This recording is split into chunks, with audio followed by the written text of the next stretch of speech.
नमस्कार विद्यार्थी मित्रांनो. इंग्रजी न घेताही तुम्हाला टी-ई-टी पास करायची आहे, तर ते कसं करायचं हे मी तुम्हाला आजच्या व्हिडिओमध्ये सांगणार आहे. इंग्रजी स्किप करता येतं का टी-ई-टीमध्ये? तर हो, इंग्रजी स्किप करता येतं. परंतु ते कसं करायचं आहे, तर याच्यासाठी काहीतरी नियम असतात.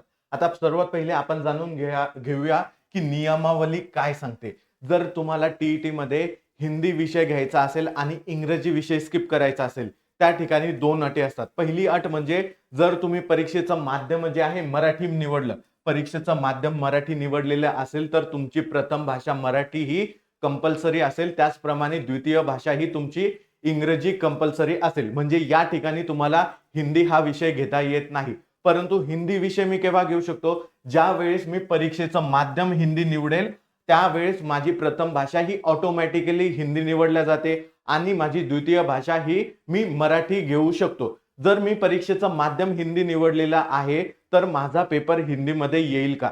तर या प्रश्नाचं उत्तर आहे नाही. आपलं जे परीक्षेचं माध्यम जरी हिंदी असलं, तरी आपला पेपर हा हिंदी आणि मराठी आणि इंग्रजी या 2 भाषेमध्ये येत असतो.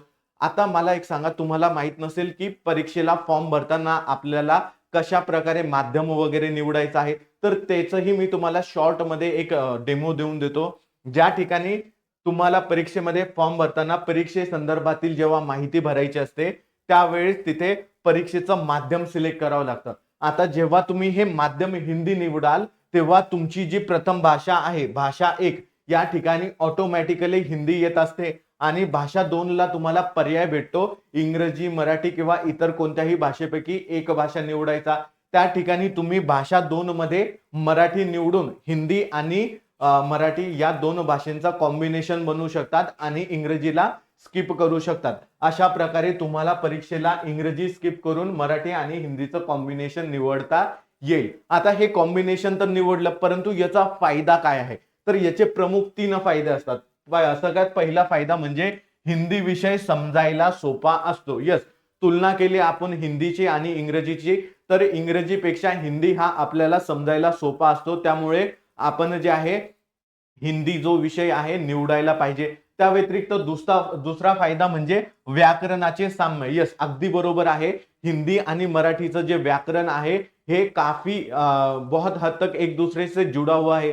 यानी क्या की हिंदीचं आणि मराठीचं जे व्याकरण आहे त्याच्यामध्ये नाम आहे किंवा सर्वनाम आहे, या सर्व गोष्टी एकमेकांना जुळलेल्या असतात. नामला हिंदीमध्ये काय म्हणतात? संज्ञा म्हणतात. म्हणजे नामचा अभ्यास तुम्ही मराठीमध्ये केलेला असेल, तर हिंदीमध्ये संज्ञाचा अभ्यास करायला तुम्हाला जास्त एफर्ट द्यायची गरज पडणार नाही. म्हणून तुम्ही काय करू शकतात, की मराठी आणि हिंदीचं कॉम्बिनेशन एक करून दोन्हींचा अभ्यास जो आहे सायमल्टेनियसली करू शकतात. आता अजून एक गोष्ट मी तुमच्यासाठी अशी आणणार आहे, जिथे मराठी जो वर्ड आहे, मराठी व्याकरणाचे जे वर्ड्स आहे, त्याला हिंदी व्याकरणामध्ये काय म्हणतात, याची शब्दावली मी तुमच्यासाठी घेऊन येणार आहे. जर ती शब्दावली तुम्हाला पाहिजे असेल, तर कमेंटमध्ये हिंदी टू मराठी टाइप करा. ती शब्दावली मी तुमच्यासाठी प्रत्येक टॉपिक, त्या टॉपिकचे जे सब टॉपिक असतील सगळ्यांसाठी घेऊन येईल.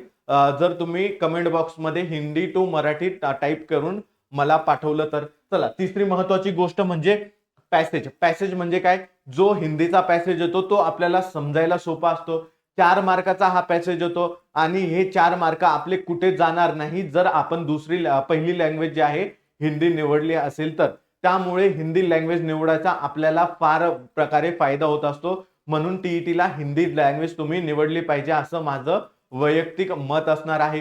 चला, त्या व्यतिरिक्त जर तुम्ही टी-ई-टीचा अभ्यास करत असाल आणि तुम्हाला बॅच जॉइन करायची असेल, तर इग्नाइट अकॅडमीवरती द्रोणा 9.0 ही बॅच उपलब्ध आहे. लाईव्ह प्लस रेकॉर्डेड स्वरूपाची ही बॅच असणार आहे. त्याचप्रमाणे जर कोणाला रेकॉर्डेड बॅच पाहिजे असेल, तर रेकॉर्डेड बॅचही तुम्ही परचेस करू शकतात. पेपर 1, 2 दोन्हीसाठी ही बॅच असणार आहे. अजून जर तुम्ही सी-टी-टीचाही अभ्यास करत असाल, तर सी-टी-टीची ही रेकॉर्डेड बॅच इग्नाइट अकॅडमीच्या प्लॅटफॉर्मवरती उपलब्ध आहे. तुम्हाला टेटचा अभ्यास करायचा आहे, टी-ई-टी, सी-टी-टी दोन्ही परीक्षा तुम्ही क्वालिफाय केलेला असेल, तर टेटचा अभ्यास तुम्ही या रेकॉर्डेड बॅचमधून करू शकतात. अजून काय आहे, तर सी-टी-टीच्या ज्या टेस्ट सीरीज आहे ह्याही उपलब्ध आहे. टेस्ट सीरीजच्या माध्यमातून तुम्ही प्रॅक्टिस करून ही परीक्षा क्वालिफाय करू शकतात. आणि जर तुम्ही टी-ई-टीचा अभ्यास करत असाल आणि योग्य मार्गदर्शक पुस्तकं तुम्हाला पाहिजे असतील, तर टी-ई-टीचे सर्व पुस्तकं इग्नाइट अकॅडमीच्या प्लॅटफॉर्मवरती उपलब्ध आहे.